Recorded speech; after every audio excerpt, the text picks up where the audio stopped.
First ever factory outlet Mukunda jewellery KPHP Kothapet Khammam Somajiguda Hanamkonda. Welcome to our channel. ఈ రోజు మనతో పాటుగా ఉన్నారు ప్రముఖ ఆధ్యాత్మికవేత్త డాక్టర్ అనంతలక్ష్మి గారు. అమ్మా నమస్తే. నమస్తే అమ్మా. అమ్మా, ఒక వయస్సు వచ్చేసాక అంటే బాధ్యతలన్నీ తీరిపోయినాయి అనుకుందాం. సాధారణంగా మనకున్న కల్చర్ ప్రకారం, మన సంస్కృతి సాంప్రదాయాల ప్రకారం ఉన్న కొద్దో గొప్ప ఆస్తిని, స్థలాలు కావచ్చు, పొలాలు కావచ్చు, లేకుంటే బంగారం, డబ్బు పిల్లలకి పంచడం అనేది ఒక సాంప్రదాయం. అంటే ఆ వ్యక్తి బ్రతికుండగానే పిల్లలకి ఉన్న ఒక ఇద్దరు ముగ్గురికి సర్దుబాటు చేయటం.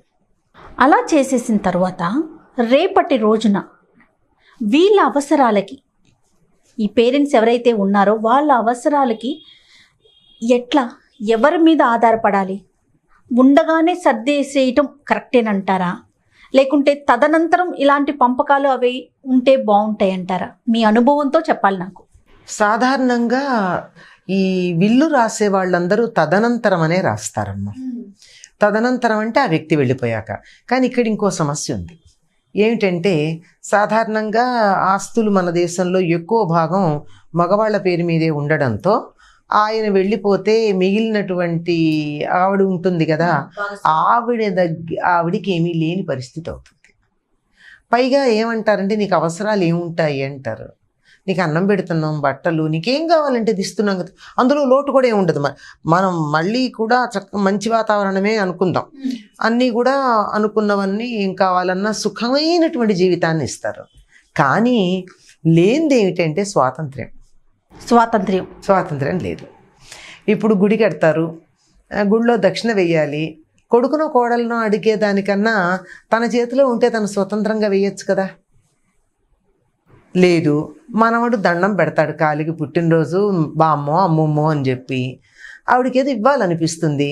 ఒరే వీడికి నేను 500 ఇవ్వాలనుకుంటున్నాను రా, ఇవ్వరా అని కొడుకుని అడిగి ఇచ్చిన దానికన్నా తన చేతిలోనే ఉంటే 100 రూపాయలు ఇచ్చినా అందం వేరు కదా. గుమ్మంలోకి వచ్చిన బిచ్చగాడికి ఏదన్నా వెయ్యాలనిపించింది, అది కూడా తన చేతిలో స్వతంత్రంగా ఉంటే బాగుంటుంది కదా. అందుకే పూర్వకాలం ఆడపిల్ల పెళ్ళయి అత్తవారింటికి వెళ్ళేటప్పుడు స్త్రీధనం అని ఇచ్చి పంపించేవారు. ఈ స్త్రీధనాన్ని ఎవరు వాడేవాళ్ళు కాదు. భర్తకి ఇవ్వాల్సిన అవసరం లేదు, అసలు ఎవ్వరికీ ఇచ్చే పని లేదు. ఎందుకంటే పోషించే బాధ్యత అంటే ఒకప్పటి పరిస్థితి చెప్తున్నాను, ఇప్పటి మాట కాదు. మరి భర్త పోషిస్తాడు, భర్త చేసే పుణ్యకార్యాల్లో భాగం భార్యకు వస్తుంది. ఈవిడికి ప్రత్యేకంగా ఏం చేయాల్సిన పని లేదు. డబ్బు దేనికి అంటే, ఈవిడకు మనిషి కదా, ఈవిడ గాలి పీలుస్తోంది కదా, అన్నం తింటోంది కదా, శరీరం ఉంది కనుక ఆకలేస్తే అన్నం తింటుంది. మనసు ఉంటే మనసుకు కావాల్సిన ఆకలి కూడా కొంత ఉంటుంది కదా, అది తీర్చుకోవడానికి కొన్ని అవసరాలు ఉంటాయి కదా. అట్లాంటి వాటికి ఉపయోగించుకోవడానికి ఈ స్త్రీధనం అన్నది exclusively only for that lady given by the parents, specially father. అమ్మదంటారా? అమ్మది ఎప్పుడు వస్తుంది? అమ్మ చనిపోయిన తర్వాత అమ్మది ఏదైనా ఉంటే ఆడపిల్లలకు వస్తుంది. అంతేగాని అమ్మ బతికుండగా అమ్మ దగ్గర తీసుకోరు కదా. అమ్మాయి అత్తవారింటికి వెళ్ళేటప్పుడు స్త్రీధనం అని చెప్పి తండ్రి ఇస్తాడు, అమ్మ కూడా ఇస్తే ఇవ్వచ్చు. అమ్మది రావడం వేరు, ఇవ్వడం వేరు కదా, అలా ఇచ్చేది. ఇలా ఉండాల్సినటువంటి అవసరం ఉంది. ఇది గుర్తించినటువంటి పూర్వులు ఇంత తెలివిగా స్త్రీధనం అన్న పేరు వాడారు. అందుకే స్త్రీధనం అధమాధమం అని చెప్పారు. ఉత్తమం స్వార్జితం. ధనం గనక సంపాదించుకుంటే ఏమిటి ఉత్తమమైన ధనం అంటే స్వార్జితం, ఎవరికి వాడు సంపాదించుకుంది ఉత్తమం. మధ్యమం పిత్రార్జితం. తండ్రి ఇచ్చిన దాన్ని అనుభవిస్తూ ఉంటుంది, మధ్యమమే ఆ ధనం. అధమం వేరే, అధమాధమం స్త్రీధనం. అధమమే కదా, అధమాధమం. స్త్రీకి పుట్టింటి వారు ఇచ్చినటువంటి ధనం వాడుకోవడం అన్నది అధమాధమంగా మన శాస్త్రాలు చెప్పాయండి. ఎట్టి పరిస్థితుల్లో వాడుకోకూడదు. ఇంకా పిత్రార్జితం కూడా మధ్యమం అన్నారు గనక సాధారణంగా సంప్రదాయం తెలిసినటువంటి వారు ఆ పిత్రార్జితం మళ్ళీ తన పిల్లలకి వెళ్ళేట్టు చూస్తారు తప్ప వాళ్ళు ఖర్చు పెట్టుకోవడం వాడుకోవడం చేయరు. వాళ్ళు వాడుకోవడానికి స్వార్జితమే వాడుకుంటారు. అందువల్ల ఆ ధనం ఉండడం వాళ్ళకి చాలా అవసరం. నీకు దేనికి అని అడిగేటటువంటి పిల్లల్ని మనం ఈ మధ్య చూస్తున్నాం. పైగా అత్యుత్సాహంతో పెద్దవాళ్లే ముందుగా పిల్లలకి రాసేయడం, నే పోయాకైనా నీకే కదా వచ్చేది, నా కళ్ళతో నా చేతులతో ఇచ్చి నువ్వు ఈ నగలు పెట్టుకుంటే నా కళ్ళతో చూడాలి, ఇలా అనుకుని ఇచ్చేటటువంటి వాళ్ళు ఉన్నారు. ఇవ్వండి, ఏమీ సమస్య ఏం లేదు. మీకు ఇన్ని నగలుంటే కొన్ని ఇవ్వండి. మళ్ళీ రేపు పొద్దున మనవడికి పెళ్ళి అయ్యింది, మనవడి భార్య వచ్చి కాలికి దండం పెట్టింది, ఆ పిల్లకి ఏదన్నా బంగారం ఇద్దామంటే నీ దగ్గర ఉండాలా? ఎవరిని అడుగుతావు? రేపు చచ్చిపోతావని ఏం గ్యారంటీ లేదు కదా. అంతేగమ్మా. ఏమో 25 ఏళ్ళు ఉంటావో 30 ఏళ్ళు ఉంటావు, ఎవరి ఆయుర్దాయం ఎంత ఉందో ఎవరు చెప్పలేం. ఉంటే రేపు ఉండొచ్చు, రేపు లేకపోవచ్చు, లేదా ఇంకో 25 ఏళ్ళు ఉండొచ్చు. ఈ లోపల నీకేదన్నా వ్యక్తిగతమైనటువంటి అవసరం, సరదా, కోరిక ఇలాంటివి ఉంటే అవి తీర్చుకోవడానికి కొంత కావాలి కదా. సగానికి సగం కుంగిపోవడానికి చిన్న చిన్న కోరికలు తీర్చుకోలేక నాకు స్వాతంత్రం లేదు, నేను ఇంకొకళ్ళ మీద ఆధారపడ్డాను అని బాధపడడమే కారణం అవుతుంది. ఇప్పుడు నేను చెప్పినవన్నీ కూడా మీకు ఎక్కువ ఆడవాళ్ళ గురించేలాగా అనిపించాయి, కానీ మగవాళ్ళు కూడా అలాంటి పరిస్థితి అనిపించే వాళ్ళు ఉన్నారు. అంటే ఉండగానే మొత్తం రాసిచ్చేసి పొలాలు రాసిచ్చేస్తారు, రేపైనా వాడే చేసుకుంటాడు. పైగా పిల్లలు వెంటపడి సతాయించేస్తారు. నాన్న నువ్వు పొలం చేసుకోలేకపోతున్నావు, నేను చెయ్యాలంటే నన్ను కౌలుదారు అడుగుతున్నాడు, నువ్వెలా ఇస్తున్నావు, నాకు ఇచ్చేసానని కాగితం మీద పెడితే కదా నేను దాన్ని చేయగలను, నేను దాని వ్యవహారాలు చూడాలంటే నాకు ఇలా రకరకాలు వాళ్ళ తెలివితేటల్ని బట్టి మొత్తానికి రాయించేసుకుంటారు. ఈ రాయించేసుకోవడం కాదు, ఇంకో సంగతి, పెన్షన్ దగ్గర కూడా వీళ్ళకి వచ్చే ఏర్పాటు చేసుకునే పిల్లలు ఉన్నారు. మా నాన్నగారు రాలేరండి, నెలను ఈ అకౌంట్కి వెయ్యండి అని ఆ అకౌంట్కి ఇద్దరు పెట్టుకుంటారు, తండ్రి కొడుకు జాయింట్ పెడతారు. తండ్రికి తెలియకుండా డ్రా చేసేస్తూ ఉంటాడు. తండ్రి నోరు తెరిచి అడగలేడు, ఎందుకంటే కోడలు కొడుకు అన్నం పెడుతున్నారు. ఇలాంటివి అందరూ ఉన్నారా అంటే లేరమ్మా, అక్కడక్కడ ఉంది. కనీసం మధ్యతరగతి కుటుంబాల్లో సగానికి పైగా ఇటువంటి అవస్థలు పడుతున్న వాళ్ళు ఉన్నారు. అంచేత ఏదైనా సరే తనకంటూ తన కోసం కొంత ఉంచుకోవాలి. ఎందుకంటే ఇక్కడ ఇంకొక ప్రధానమైన అంశం చెప్తాను, చాలామంది మర్చిపోయేది. స్త్రీధనం అనేది ఇప్పుడు కంటిన్యూ అవుతుందంటారమ్మా? లేదమ్మా, అవ్వట్లేదు కదా. అవ్వట్లేదు. ఎందుకు అవ్వట్లేదంటే ఆడవాళ్ళ తమ హక్కులని కొన్ని తెలివి తక్కువ పనులు చేసినందువల్ల ఈ స్త్రీధనం లేకుండా పోయింది. ఎట్లా అమ్మా? ఎట్లా అంటే మాకు మగవాళ్లతో పాటు కొడుకులతో పాటు మాకు కూడా సమాన హక్కులు కావాలి అన్నారు. ఆస్తిలో ఎప్పుడో తండ్రి కొడుకులకు రాసి ఇచ్చినప్పుడు కూతురుకు కూడా రాసిస్తాడు. అప్పటిదాకా ఏముంది ఇక్కడ స్త్రీధనం? అప్పటికి పుణ్యకాలం కాస్త గడిచిపోతూ ఉంది. ఇప్పటికి కూడా కొన్ని కమ్యూనిటీస్లో కట్నం ఇస్తే ఆ కట్నం అమ్మాయి పేరునే ఉంటుంది, పెళ్లి కొడుకు వాడుకోడు, అబ్బాయి వాడుకోడు. కొన్ని కమ్యూనిటీస్, అందరూ కాదు. అలా ఉన్న కమ్యూనిటీస్లో ఆడవాళ్ళని చూడండి ఎంత దర్జాగా ఉంటారో, ఆ కాన్ఫిడెన్స్ ఉంటుంది వాళ్ళకి. లేదా కట్నం అంతా అత్తగారు భర్త వాడేసుకున్నాక ఈవిడికి అన్నం పెట్టడమే కష్టం అనేటటువంటి పరిస్థితి చాలా కమ్యూనిటీస్లో మనకు కనపడుతుంది. అంటే ఉద్యోగాలు చేస్తుంటే పర్వాలేదనుకోండి, ఉద్యోగాలు చేస్తున్న వాళ్ళు కూడా బాధపడే వాళ్ళు ఉన్నారు, లేదా వీళ్ళు వాళ్ళని బాధ పెట్టే వాళ్ళు ఉన్నారు. ఇది రకరకాలు ఉంటాయి. కానీ మనం మాట్లాడుకునేది జనరల్. అట్లా లేదా అని ఒకటో రెండో కేసుల గురించి అనకండి, ఉంటాయి, డెఫినెట్లీ ఉంటాయి. ఎందుకుండవు? భర్తలు నేర్పించే భార్యలు లేరు, అత్తగారు నేర్పించే కోడళ్ళు లేరు, ఉన్నారు. అలాగే కోడళ్ళు నేర్పించే అత్తగారులు ఉన్నారు, రెండూ ఉన్నాయి, లేనని కాదు. అది మనుషుల మనస్తత్వాలు. అయితే తరచుగా ఎక్కువగా ఏం జరుగుతాయో దాని గురించి మనం మాట్లాడుతున్నాం.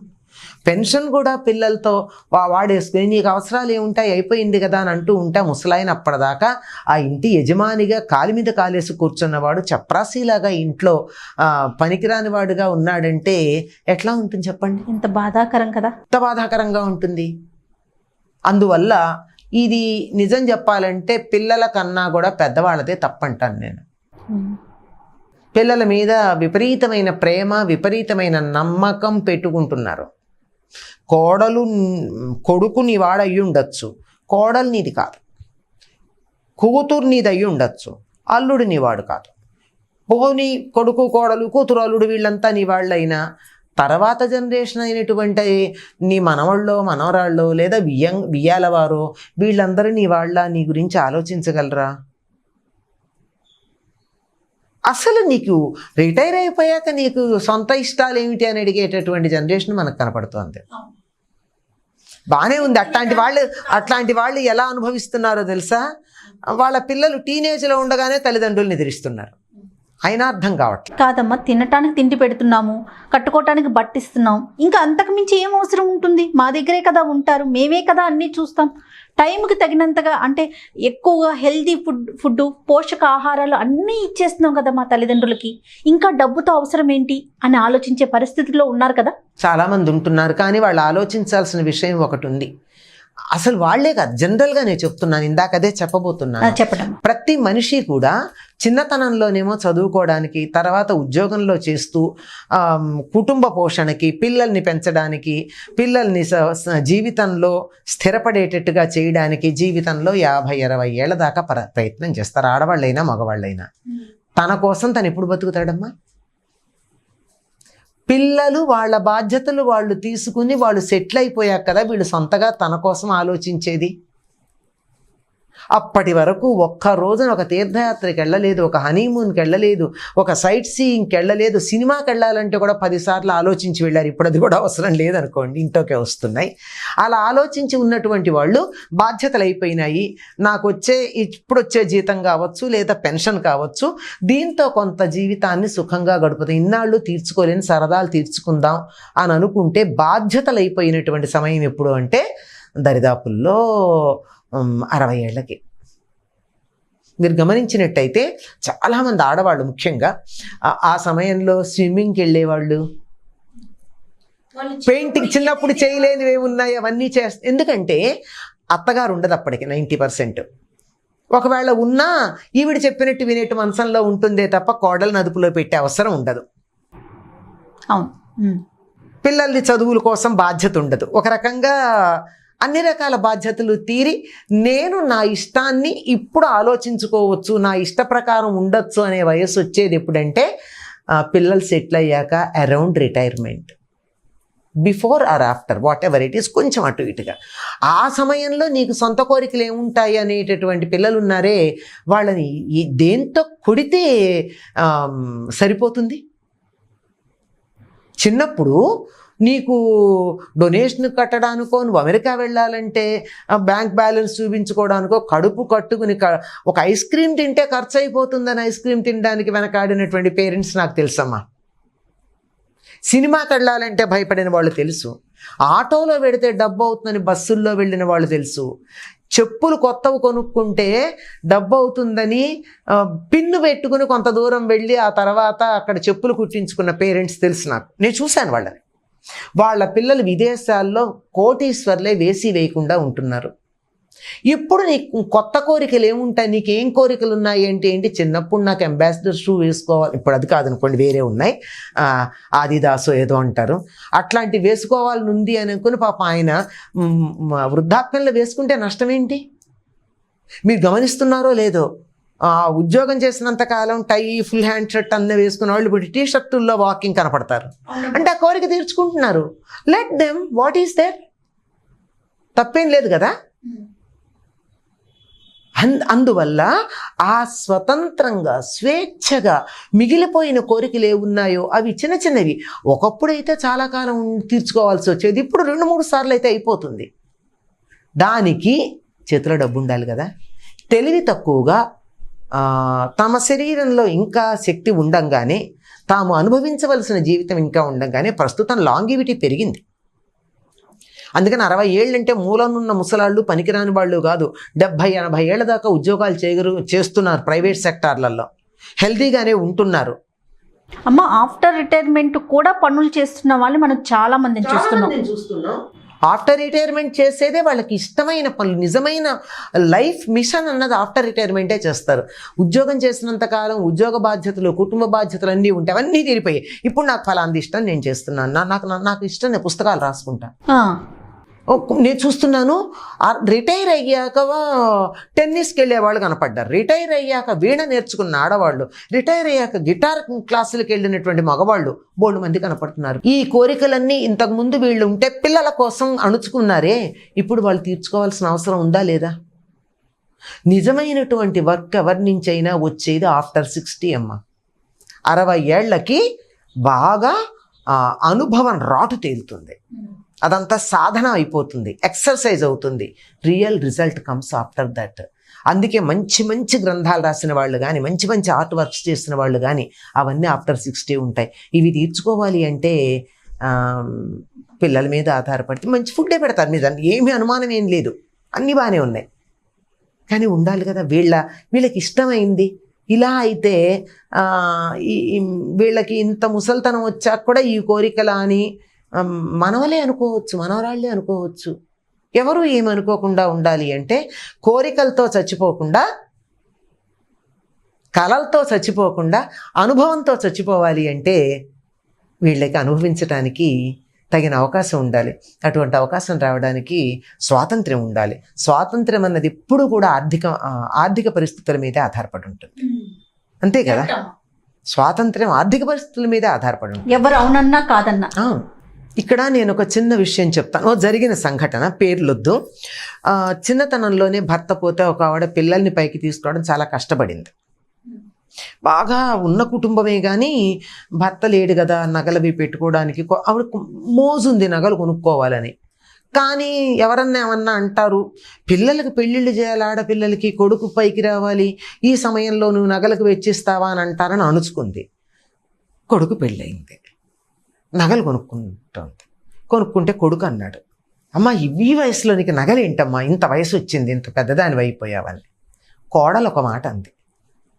ఆవిడ ఇంతకాలం ఏమీ అనుభవించలేదు కదా, ఇవాళ అనుభవిస్తుంది, ఏమైంది, నష్టం ఏముంది, ఆవిడ కోరిక తీరనిండి. ఆవిడ కోరిక ఒక 2 నగలు కొనుక్కుంది, ఇస్తే కోడలికి ఇస్తుంది, లేకపోతే కూతురికి ఇస్తుంది, లేకపోతే మనవరాలకి ఇస్తుంది. ఉండి ఆవిడేం కట్టుకుపోతుందా నగలు, ఆవిడ కోరిక తీరనియచ్చు కదా అని భర్తని అత్తగారి పక్షాన మాట్లాడింది కోడలు. ఆ సంఘటన చూశాక ఈ పిల్ల దగ్గర నేను ఎంత నేర్చుకోవాలి అని నేను అనుకున్నాను. అంటే నాకు అటువంటి పరిస్థితి రాలేదు గనక, వస్తే ఏం చేసేదాన్నో చూసినప్పుడు మాత్రం ఇంత విశాల భావంతో కూడా ఈ కాలం పిల్లలు ఉన్నారా అని. నిజంగా అలా ఉండగలిగితే పెద్దవాళ్ళ కోరికలు చిన్నవి అయి ఉండొచ్చు, చాలా చిన్నవి అయి ఉండొచ్చు. ఈ మధ్య అప్పుడప్పుడు కొన్ని సినిమాలు వస్తున్నాయి, ఆ ముసలి వాళ్ళకు ఉన్న కోరికలను మనవాడు తెలుసుకుని ఆ చిన్నవి తీర్చటం, స్నేహితుల్ని కలవడానికి వెళ్ళడం, ఇలాంటివి ఉండిపోకూడదు కదా. అందువల్ల 60 ఏళ్ళు వచ్చాయి, ఆస్తి మనకి ఇచ్చేశారు అని విర్రవీగటం కాదు, వాళ్ళకి స్వతంత్రంగా ఉండడానికి కొంత ఉండాలి.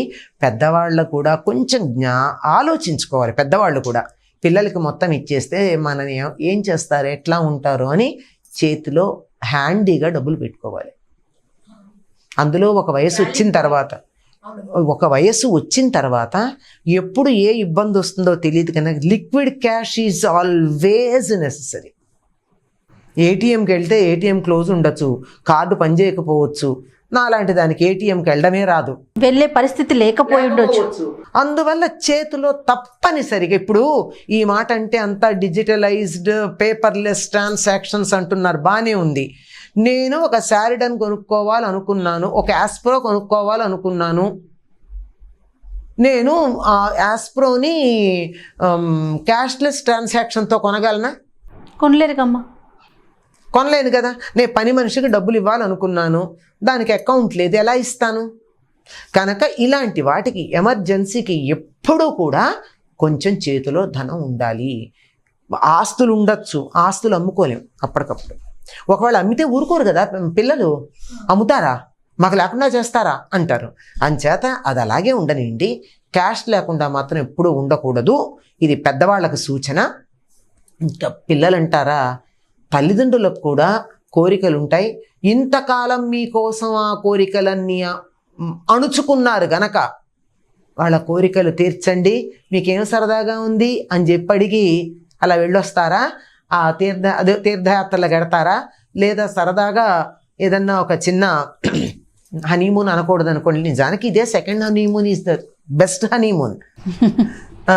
అలా వెళితే వెళ్ళొచ్చు. లేదా అలా సైట్ సీయింగ్కి వెడతారా అని చెప్పి పెద్దవాళ్ళని అడిగి వాళ్ళని వీలైతే అటువంటి అడిగి వాళ్ళ కోరికలు తీర్చగలిగిన పిల్లలు ఉన్నారనుకోండి, నిజంగా ఆ పిల్లలకి మనం రాబోయే తరానికి వాళ్ళే ప్రతినిధులుగా మనం భావించాల్సి ఉంటుందమ్మా. ఆ విధంగా ఉండేట్టుగా పిల్లల్ని పెంచాల్సిన బాధ్యత తల్లిదండ్రులది. వీళ్ళు కూడా పిల్లల్ని అతిగారాబం చేసి వాళ్ళే మా సర్వస్వం అనుకోకూడదు. వాళ్ళు మీ సర్వస్వమే, కానీ మీరు ఇంకోటి ఉంది కదా, మీ కూడా చూసుకోండి అని పెద్దలకి సూచన. అనేక కుటుంబాలు చూసిన తర్వాత నాకు కలిగినటువంటి అభిప్రాయాలమ్మా, నాకు తెలిసినంత వరకు ఈ చెప్పినవి 100కి కనీసం 90% మనం కంటితో ఎప్పుడూ చూసేదే. అంతేనా? చాలా బాగా చెప్పారమ్మా. నమస్తే. ఈ వీడియో కనుక మీకు నచ్చినట్లయితే లైక్ చేయండి, షేర్ చేయండి. మరిన్ని వీడియోస్ కోసం మా ఛానల్ని సబ్స్క్రైబ్ చేసుకోండి.